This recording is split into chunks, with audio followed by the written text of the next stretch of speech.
पिथौरागढ़ की जनसभा से लोकसभा चुनाव के लिए पीएम मोदी बनाएंगे माहौल। भाजपा ने शुरू की तैयारी। अक्टूबर में 2 दिवसीय दौरे पर आ सकते हैं पीएम।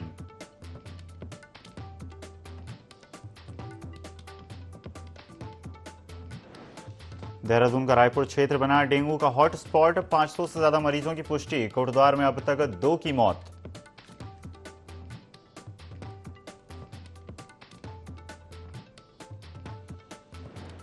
G20 समिट के कारण दिल्ली में लगी पाबंदियां। पर्यटकों ने पहाड़ों का किया रुख। देवभूमि में दिल्ली वासियों का डेरा।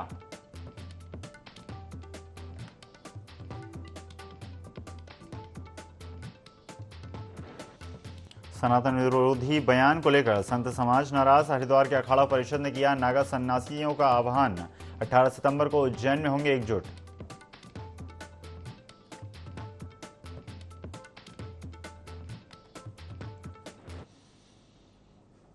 नमस्कार, स्वागत है आपका IND 24 में। मैं हूं आपके साथ ईसा अहमद। खबर देहरादून से है, जहां पर पीएम नरेंद्र मोदी पहुंचने वाले हैं पिथौरागढ़। आपको बता दें, जनसभा से लोकसभा चुनाव के लिए माहौल बनाया जाएगा। भाजपा ने पीएम मोदी के कार्यक्रम की तैयारियां भी तेज कर दी हैं। अक्टूबर में 2 दिवसीय दौरे पर आ सकते हैं पीएम मोदी। नारायण आश्रम में विश्राम करेंगे पीएम नरेंद्र मोदी और यहीं से लोकसभा चुनाव के लिए बिगुल फूकेंगे प्रधानमंत्री नरेंद्र मोदी। जल्द ही लोकसभा चुनाव होने वाले हैं और ऐसे में प्रधानमंत्री नरेंद्र मोदी ने देहरादून से लोकसभा चुनाव के लिए माहौल बनाना शुरू कर दिया है। भाजपा ने पीएम मोदी के कार्यक्रम की तैयारियां भी तेज कर दी हैं। अक्टूबर में 2 दिवसीय दौरे पर आ सकते हैं पीएम मोदी और इन 2 दिवस में नारायण आश्रम में विश्राम करेंगे पीएम मोदी। देहरादून से ये खबर आपको बता रहे हैं, जहां पर पीएम मोदी पिथौरागढ़ आने वाले हैं। इस खबर पर ज्यादा जानकारी के लिए हमारे सहयोगी विनय सूद हमारे साथ लाइव जुड़ गए हैं। विनय, कुछ ही वक्त बाद लोकसभा चुनाव होने वाले हैं और ऐसे में भारतीय जनता पार्टी ने अपनी तैयारी शुरू कर दी है और उसी क्रम में अब पिथौरागढ़ में जनसभा के माध्यम से माहौल बनाने की शुरुआत की जाएगी। क्या लगता है, कितना ज्यादा प्रभावशाली दौरा रहेगा प्रधानमंत्री नरेंद्र मोदी का? जी बिल्कुल, इससे देखिए जिस तरीके से यहाँ पर अगर जो बात की जाए प्रधानमंत्री नरेंद्र मोदी के दौरे की, तो उत्तराखंड में जो है उनका पिथौरागढ़ जो यहाँ पर क्षेत्र पड़ता है, वहाँ पर जो है उनका 2 दिवसीय दौरा जो अक्टूबर माह में रहने वाला है। और ऐसे में जो है इसको यहाँ पर लोकसभा चुनाव से जोड़कर भी देखा जा रहा है, क्योंकि जिस तरीके से लोकसभा के चुनाव होने हैं, काफ़ी महत्वपूर्ण चुनाव जो हैं वो उत्तराखंड में इस दौरान यहाँ पर होंगे। तो कहीं ना कहीं जो जनता है, जनता से भी जो है यहाँ पर संबोधन के लिए जो है यहाँ पर प्रधानमंत्री मौजूद रहेंगे। तो साफ तौर पर देखा जा सकता है कि बीजेपी पूरी तरीके से यहाँ पर तैयारियों में जुटी है हुई है और किस तरीके से जो है उनकी रणनीति आगे के लिए इस चुनाव के लिए रहने वाली है, ये भी जो है यहाँ पर इस पर चर्चाएं जो है यहाँ पर गर्म है इस समय। जी विनय, जैसा कि हम जानते हैं कि पीएम नरेंद्र मोदी जब 2 दिवसीय दौरे पर आएंगे तो नारायण आश्रम में विश्राम करेंगे, तो क्या लगता है क्यों उन्होंने नारायण आश्रम को ही चुना और क्या खास बात रहेगी नारायण आश्रम की? जी बिल्कुल, देखिए यहाँ पर देखा जाए तो जिस तरीके से उत्तराखंड की अगर बात करें, तो उत्तराखंड में जो नारायण आश्रम है, कहीं इसको लेकर के जो है यहाँ पर प्रधानमंत्री नरेंद्र मोदी ने जो है पहले ही यहाँ पर डिसाइड किया हुआ था कि जो उत्तराखंड में जो आश्रम है वहाँ पर जो है उनका रात के रुकने की जो व्यवस्था है वो यहाँ पर की जाएगी। तो ऐसे में देखा जा सकता है कि जिस तरीके से यहाँ पर नारायण आश्रम है उसमें रात को जो है उनका विश्राम रहेगा और इसके बाद जिस तरीके से उनका यहाँ पर संबोधन जनता को लेकर के रहने वाला है, तो ये भी एक बड़ी बात है कि जनता को लोकसभा चुनाव के लिए किस तरीके से जो है यहाँ पर बीजेपी अपनी तरफ यहाँ पर जोड़ती है। और हालांकि यहाँ पर बीजेपी के जो केंद्रीय नेतृत्व के जो बड़े नेता हैं और यहाँ पर अगर जो देखा जाए तो जो प्रदेश भाजपा है, तो पूरी तरीके से उनके आने की तैयारियों को लेकर के जो है यहाँ पर जुटी हुई है और आगे की जो रणनीति इस दौरान यहाँ पर रहने वाली है उस पर जो है यहाँ पर काम शुरू कर दिया गया है। जी विनय, जैसा कि हम जानते हैं कि उत्तराखंड में भारतीय जनता पार्टी की सरकार है, केंद्र में भी मोदी सरकार है, तो पिथौरागढ़ से लोकसभा चुनाव के लिए बिगुल फूकना, यहां से शुरुआत करना, क्या यह दर्शाता है कि भारतीय जनता पार्टी सबसे पहले अपने सबसे मजबूत किले को साधना चाहती है? बिल्कुल ईशा, देखिए जिस तरीके से यहाँ पर उत्तराखंड की अगर बात करें तो उत्तराखंड में जो है बीजेपी की जो सरकार है पूरी तरीके से पूर्ण बहुमत के साथ जो है यहाँ पर ये सरकार आई थी। ऐसे में जो है अब यहाँ पर देखा जा सकता है कि अगर पिथौरागढ़ की बात की जाए तो पिथौरागढ़ के लिए जो है यहाँ पर प्रधानमंत्री नरेंद्र मोदी का 2 दिवसीय दौरा यहाँ पर रहने वाला है। और काफ़ी रणनीति के साथ जो है यहाँ पर एक तरह से देखा जाए तो यहाँ पर प्लान की अगर जो बात की जाए तो प्लान के हिसाब से जो है यहाँ पर तैयारियां की जा रही हैं। तो कहीं ना कहीं एक बड़ा यहाँ पर जो है सवाल ये भी खड़ा होता है कि जिस तरीके से प्रधानमंत्री नरेंद्र मोदी लोकसभा चुनाव के लिए जो है यहाँ पर शिरकत भी इस दौरान यहाँ पर करने वाले हैं, जनता को संवाद भी करेंगे, तो कहीं ना कहीं जो है यहाँ पर बीजेपी को इसका बेनिफिट मिलने वाला है। जी जी बिल्कुल विनय, बने रहिएगा हमारे साथ, आगे भी आपसे चर्चा करते रहेंगे। तो काफ़ी अहम इस दौरे को माना जाए क्योंकि लोकसभा चुनाव भी आने वाले हैं और ऐसे में जो उत्तराखंड है वो एक मजबूत किला माना जाता है भारतीय जनता पार्टी का। तो पहले अपने किले को साधना चाहती है भारतीय जनता पार्टी। चलिए बढ़ते हैं अगली खबर की ओर, जहां पर देहरादून में रायपुर क्षेत्र बना है डेंगू का हॉटस्पॉट। आपको बता दें 500 से ज्यादा डेंगू के मरीज अब तक मिल चुके हैं। डेंगू से कोटद्वार में 2 मरीजों की मौत हो चुकी है। देहरादून में डेंगू से अब तक 13 लोगों की मौत हुई है। इस खबर पर ज्यादा जानकारी के लिए हमारे सहयोगी विनय लगातार हमारे साथ जुड़े हुए हैं। विनय, जिस तरह की तस्वीरें सामने आ रही हैं, लगातार डेंगू का प्रकोप बढ़ता जा रहा है, लगातार नए मामले सामने आ रहे हैं और कुल मिलाकर अब तक 13 लोगों की मौत हो चुकी है। क्या कुछ वहां पर स्थिति देखी जा सकती है? जी ईसा, देखिए जिस तरीके से डेंगू की अगर बात करें तो डेंगू जो है पूरी तरीके से इस समय उत्तराखंड में पैर पसारे हुए है। और ऐसे में जो है देखा जा सकता है जिलेवार की अगर बात करें तो जो यहाँ पर देहरादून की यहाँ पर बात की जाए तो देहरादून में लगभग 13 लोगों की जो मौत है वो यहाँ पर हो चुकी है। और 58% का जो आंकड़ा है इस समय डेंगू से जो प्रभावित मरीज हैं उनका यहाँ पर सामने निकल कर आ रहा है। वहीं कोटद्वार की अगर बात करें तो कोटद्वार में भी जो है डेंगू से 2 मौत यहाँ पर हो चुकी है। हालांकि यहाँ पर सरकार की अगर बात की जाए तो सरकार पूरी तरीके से डेंगू पर यहाँ पर नियंत्रण करने की जो है यहाँ पर कोशिश कर रही है। और सभी को जो है एडवाइजरी भी यहाँ पर जारी की गई है। तो कहीं ना कहीं देखा जाए तो स्वास्थ्य सचिव की अगर यहाँ पर बात की जाए तो बीते दिन स्वास्थ्य सचिव भी जो है हरिद्वार निरीक्षण पे यहाँ पर खुद गए थे, जिन्होंने डेंगू को लेकर के यहाँ पर खुद इस विषय पे जो है वहाँ के स्वास्थ्य अधिकारियों के साथ में जो है चर्चाएं की थी। तो कहीं ना कहीं देखा जाए तो यहाँ पर अगर जो राजधानी देहरादून की बात की जाए तो राजधानी देहरादून में यहाँ जो डीएम है सोनिका, उन्होंने भी जितने भी यहाँ पर ब्लड को लेकर के जो यहाँ पर ब्लड सैंपल लेने की जो रणनीतियां यहाँ पर बनाई हुई है उसी को लेकर के डीएम ने साफ तौर पर कहा है कि कोई भी जो है यहाँ पर लापरवाही ना करे। और सभी को जो है निर्देश दिए गए हैं कि जिस किसी को ब्लड की जरूरत भी यहाँ पर पड़ती है, क्योंकि प्लेटलेट्स डाउन होना एक बड़ी जो है यहाँ पर बीमारी इस दौरान डेंगू के दौरान यहाँ पर देखी गई है। तो सभी को जो है प्लेटलेट्स ब्लड मुहैया कराने के लिए डीएम ने यहाँ पर निर्देश भी दिए हैं। विनय, लगभग हर जगह इसी तरह से लगातार डेंगू के मामले सामने आ रहे हैं। अन्य राज्यों की बात की जाए वहां भी लगातार डेंगू का प्रकोप देखा जा रहा है, लेकिन क्या ये माना जाए कि उत्तराखंड में डेंगू ज्यादा फैल रहा है या ज्यादा प्रकोप है डेंगू का? जी बिल्कुल, देखिए उत्तराखंड की अगर बात करें तो उत्तराखंड में जिस तरीके से इस समय यहाँ पर डेंगू के जो मरीज हैं उनकी संख्या लगातार बढ़ती हुई नजर आ रही है। हालांकि यहाँ पर स्वास्थ्य विभाग की अगर बात की जाए तो स्वास्थ्य विभाग पूरी तरीके से जो है लोगों के लिए यहाँ पर जागरूकता अभियान भी चला रहा है। और फॉगिंग की जो व्यवस्था है वो भी यहाँ पर नगर निगम द्वारा की गई है। तो ऐसे में देखा जा सकता है कि सरकार पूरी तरीके से यहाँ पर डेंगू को कंट्रोल करने के लिए तैयार खड़ी है। लेकिन जिस तरीके से ये आंकड़ा बढ़ता हुआ जा रहा है तो इसमें जो डेंगू है, डेंगू को कम करने के लिए या फिर उसके लिए जो यहाँ पर व्यवस्थाएं बनाई हुई हैं, अस्पताल जो है यहाँ पर देखा जा सकता है कि जो अस्पताल हैं वो भी इस दौरान यहाँ पर डेंगू के मरीज भरे हुए हैं। तो कहीं ना कहीं जिस तरीके से यहाँ पर सरकार कार्य कर रही है वो भी एक अहम भूमिका जो है सरकार की यहाँ पर रही है। और हर डेंगू पीड़ित हो या फिर स्वास्थ्य के क्षेत्र में कोई भी यहाँ पर मरीज हो तो स्वास्थ्य विभाग अलर्ट मोड पर यहाँ पर दिखाई देता है। जी विनय, सरकार की भूमिका का आपने जिक्र करा। सरकार की भूमिका बेशक काफी अहम है, लेकिन विपक्ष लगातार हमलावर है सरकार के ऊपर कि सत्ता पक्ष को जिस तरह से काम करना चाहिए था उस तरह से नहीं किया गया। इसी कारण लगातार डेंगू पर पसार रहा है, यानी डेंगू पर सियासत होती नजर आ रही है। क्या लगता है सत्ता पक्ष की तरफ से उतनी कोशिशें नहीं की गई? सत्ता पक्ष का क्या जवाब आया अभी तक? जी, बिल्कुल देखिए जिस तरीके से यहाँ पर सत्ता पक्ष की अगर बात करें तो सत्ता पक्ष पर यहाँ पर लगातार जो है जो सवालिया निशान विपक्ष ने यहाँ पर खड़े किए हैं। चाहे वो कोई भी मुद्दा रहा हो, चाहे वो डेंगू इस समय जिस तरीके से डेंगू के मरीजों की संख्या यहाँ पर बढ़ती हुई नज़र आ रही है, इसमें भी जो है विपक्ष ने लगातार उत्तराखंड सरकार पर निशाना साधा है कि सरकार जो है उस तरीके से यहाँ पर कार्य नहीं कर रही है और जो भी मदद है वो यहाँ पर पीड़ितों को नहीं मिल पा रही है। लेकिन सरकार की अगर यहाँ पर बात की जाए तो सरकार लगातार यहाँ पर मॉनिटरिंग करने के साथ ही जो भी डेंगू से पीड़ित है सभी के लिए उन्होंने यहाँ पर व्यवस्थाएं बनाई हुई हैं और इसी को लेकर के जो है सरकार यहाँ पर प्रयास भी कर रही है कि जितनी भी संभव मदद यहाँ पर हो सके मरीजों की तो वो यहाँ पर की जा रही है। जी, उत्तराखंड कांग्रेस के प्रदेश अध्यक्ष करण महरा का बयान सामने आया, जिसमें उन्होंने कहा कि बागेश्वर उपचुनाव में भारतीय जनता पार्टी की नैतिक हार हुई है। कांग्रेस ने 20% वोट बैंक बढ़ाने का काम किया। उन्होंने कहा कि बागेश्वर उपचुनाव के परिणाम कांग्रेस के लिए शुभ संकेत हैं। आने वाले दिनों में कांग्रेस और बेहतर काम करेगी और बेहतर रिजल्ट पाएगी।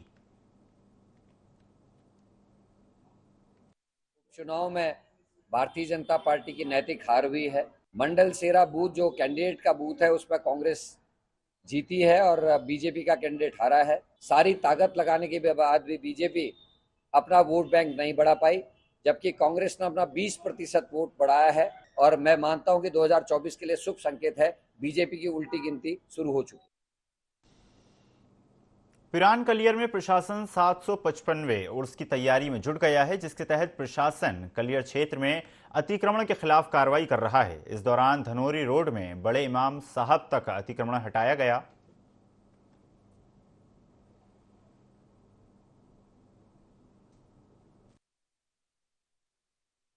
शुरू है उसकी तैयारी के दृष्टिगत ज्वाइंट मजिस्ट्रेट महोदय रुड़की के आदेशानुसार ये मेला क्षेत्र में जो अवैध अतिक्रमण है उसे हटाया जा रहा है। इरिगेशन की टीम, सिंचाई विभाग हो गया, नगर पंचायत है, दरगाह प्रशासन है, पुलिस प्रशासन, राजस्व टीम द्वारा संयुक्त रूप से जो मेला क्षेत्र में जिन लोगों के द्वारा अतिक्रमण किया गया है उसको मेला के दृष्टिगत मेला सुचारू रूप से संपन्न हो उसके दृष्टि से हटाया जाए।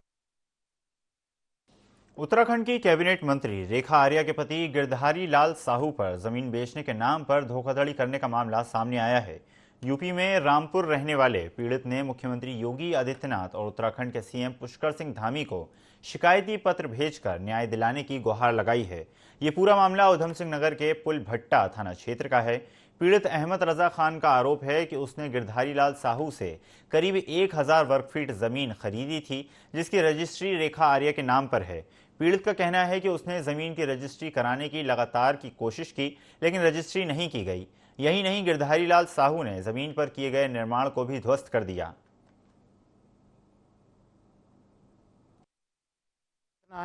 इंसाफ परस्त हैं हमारे योगी जी भी, यूपी में, उत्तराखंड में मुख्यमंत्री धामी जी हैं, देश के प्रधानमंत्री मोदी जी हैं। कभी किसी के साथ कोई अन्याय असर नहीं हो रहा है, बैनामा नहीं करा रहा। लगातार कहने के बाद भी आज करा दूंगा, कल करा दूंगा। अब सर 2 साल से बिल्कुल बात नहीं कर पा रहा है। हमें डर अपनी जान का भी है सर। 18 लाख रुपए लागत थी, वो ध्वस्त कर दी गिरा के, और बाकी 84 लाख रुपए में मुझे 25 लाख वापस दिए। बाकी ज़मीन के पैसे मेरे फुल हैं वहाँ। फुलवट्टा पे शिकायत की थी सर हमने, तो फिर ये बोले मीटिंग हो रही है, बात कर लो। तो मीटिंग का साहब उनके सामने 26 तारीख रखी है, नहीं आए। तब फिर हमने डाक के द्वारा कप्तान साहब को, मुख्यमंत्री जी को, सबको रजिस्ट्री कर दी हैं, DIG साहब को, SP साहब को। पिरान कलियर साविर पाक का 755वां सालाना उर्स 16 सितंबर से शुरू होगा, जिसको लेकर पुलिस और प्रशासन ने तैयारियां पूरी कर ली हैं। उर्स मेले में लाखों की संख्या में जायरीन शामिल होंगे। पुलिस प्रशासन लगातार बैठक कर मेले को शांतिपूर्ण तरीके से कराने की तैयारी कर रहा है। मेला क्षेत्र में पुलिस थाना भी खोला जाएगा। और पुलिस के द्वारा समन्वय स्थापित कर जो भी अतिक्रमण हटाने और अन्य कार्य अमल में आने हैं वे सभी किए जा रहे हैं। चूँकि इसमें अलग से ही उर्स के लिए एक अलग से कोतवाली बनती है और उसके लिए अलग से इंस्पेक्टर रैंक के अधिकारी नियुक्त होते हैं, तो जो भी रिक्वायरमेंट ऑफ फोर्स होगी वो सब प्राप्त कर लिया जाएगा। साथ ही लोगों से लगातार सावधानी बरतने और सजग और सतर्क रहने की अपील की जा रही है, ताकि किसी भी तरह की अप्रिय घटना को होने से निवारित किया जा सके। विशेष रूप से जो बालक हैं, बालिकाएं हैं, दिव्यांग हैं या वृद्ध हैं, महिलाएं हैं, अब उनको किसी भी तरह की कोई असुविधा ना हो, इसके लिए आम जन का सहयोग अपेक्षित है। सितारगंज में अल्पसंख्यक लोगों ने बड़ी अकीदत और गमगीन माहौल के साथ शहर में चहल्लुम निकाला। इस दौरान पूरे शहर में हसन हुसैन की सदाएं गूंजती रहीं। बता दें कि अल्पसंख्यक लोग इमाम हुसैन की याद में मुहर्रम निकालते हैं और ठीक इसी के 40 दिन बाद चहल्लुम निकाला जाता है। इस दौरान अल्पसंख्यक लोग भूखों को खाना खिलाते हैं और प्यासों को पानी पिलाते हैं।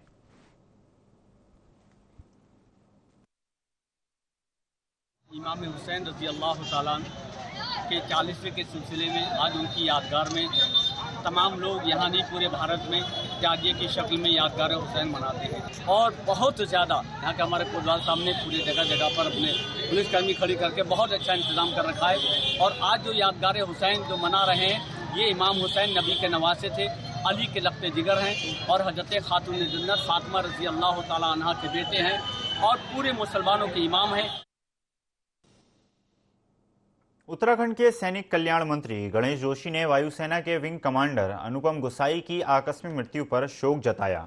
मंत्री गणेश जोशी ने अजबपुर में विंग कमांडर अनुपम गुसाई के पार्थिव शरीर पर पुष्प चक्र अर्पित कर श्रद्धांजलि अर्पित की। इस मौके पर पूर्व सीएम त्रिवेंद्र सिंह रावत सहित हजारों की संख्या में स्थानीय लोग मौजूद रहे। मंत्री गणेश जोशी ने परिवारजनों को सरकार की तरफ से हर संभव मदद का भरोसा दिया। हमारा जाबान विंग कमांडर अनुपम गुसाई, जो भारत की ओर से पहला वो था जो राफेल की टेक्निकल ट्रेनिंग करके आया था और टेम्परेरी ड्यूटी पर लेके गया था। सुबह 8 बजे दोनों भाइयों ने साथ नाश्ता किया। इनके भाई भी नागा में कर्नल हैं, पर अचानक हार्ट अटैक से उनकी मृत्यु में छोड़कर चले गए। देश के लिए अपने प्राणों की आहुति दी है। ऐसे संकट की घड़ी में प्रदेश की सरकार के साथ खड़ी है। गदरपुर पुलिस को कुछ दिनों पहले एक युवक ने मोटर चोरी होने की शिकायत की थी, जिसको पुलिस ने गंभीरता से लेते हुए जांच शुरू की और 5 आरोपियों को गिरफ्तार किया। साथ ही चोरी किए गए कई सामान भी बरामद किए। इसके बाद पुलिस ने अभियुक्त के खिलाफ सख्त कार्रवाई कर माननीय न्यायालय के सामने पेश किया।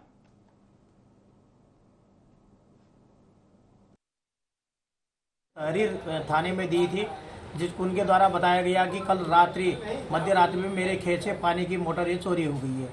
तो उस प्रार्थना पत्र के आधार पर थाना गदरपुर में अभियोग पंजीकृत किया गया। मुखबिर की सूचना मिलने पर 2 युवक एक मोटरसाइकिल प्रेरणा से आ रहे थे।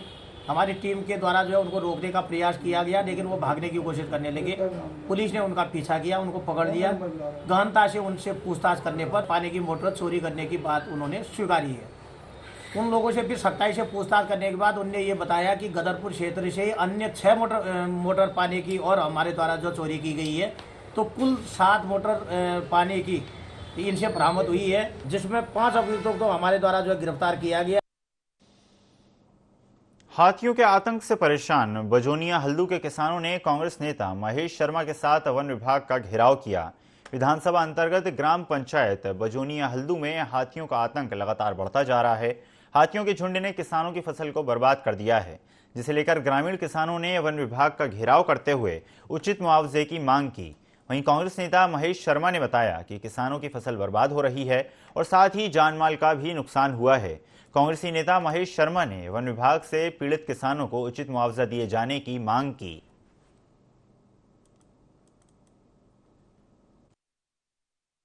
जो है लगातार हाथी आकर के फसलों का नुकसान कर रहे हैं। किसान कितनी परेशानी से खेत को उपजाऊ बनाता है, खाद डालता है, बीज डालता है, बोता है, उसमें कितनी उसकी लागत आती है। तो हमने उनको बता दिया कि तत्काल जो है जो किसानों का नुकसान हुआ है उनको उन मुआवजा मिले और वहां पर उसकी बाउंड्री वाल के लिए एक प्लान शासन को जाए, लेकिन उससे पहले तुरंत रिलीफ देने के लिए जेसीबी से वहां गड्ढे बनाए जाएं ताकि हाथी आने से रुके और वहां पर नियमित गार्ड वहां पर भेजे जाएं। वो कह रहे हैं हम भेज भी रहे, लेकिन गार्ड हैं तो उसके बाद भी हाथी आबादी में घुस रहा और नुकसान कर रहा है। कल को किसान अगर इसमें किसी प्रतिरोध करते हैं, अगर किसी जंगली जानवर को नुकसान होता है तो वन विभाग जो है कानूनी कार्रवाई करता है। तो वन विभाग को इस बात को गंभीरता से लेना चाहिए और उनका तुरंत निदान वहां।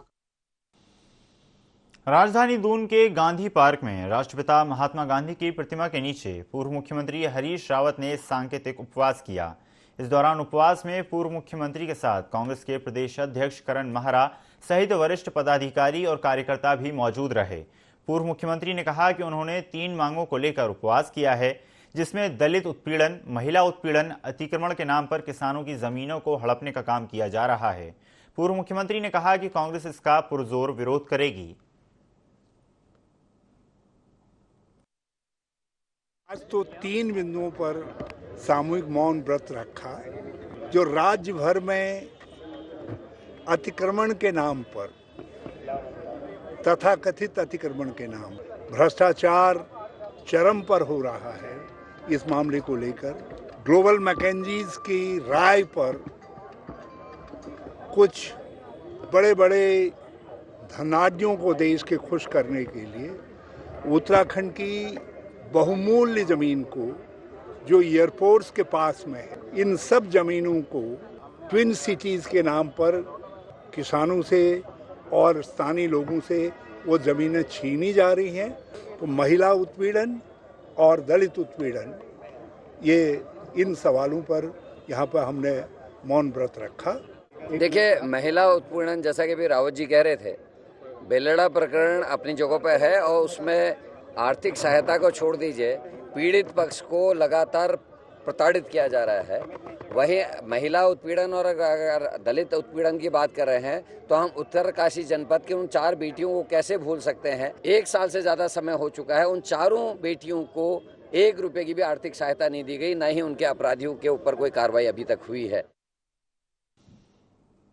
डेंगू के बढ़ते मामलों के बीच स्वास्थ्य सचिव आर राजेश कुमार हरिद्वार पहुंचे। हरिद्वार पहुंचकर उन्होंने जिला अस्पताल का निरीक्षण कर डेंगू चिकनगुनिया वार्ड में व्यवस्थाओं का जायजा लिया। स्वास्थ्य सचिव ने अधिकारियों को डेंगू के इलाज में कोई भी लापरवाही न बरतने के निर्देश दिए। इस दौरान उन्होंने जिला अस्पताल में भर्ती डेंगू के मरीजों से बातचीत कर उनका हालचाल जाना।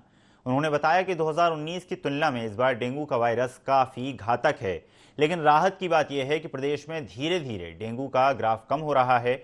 स्वास्थ्य सचिव ने जिला प्रशासन और सभी निकायों को लगातार फॉगिंग और लोगों को डेंगू के प्रति जागरूक करने के निर्देश दिए हैं।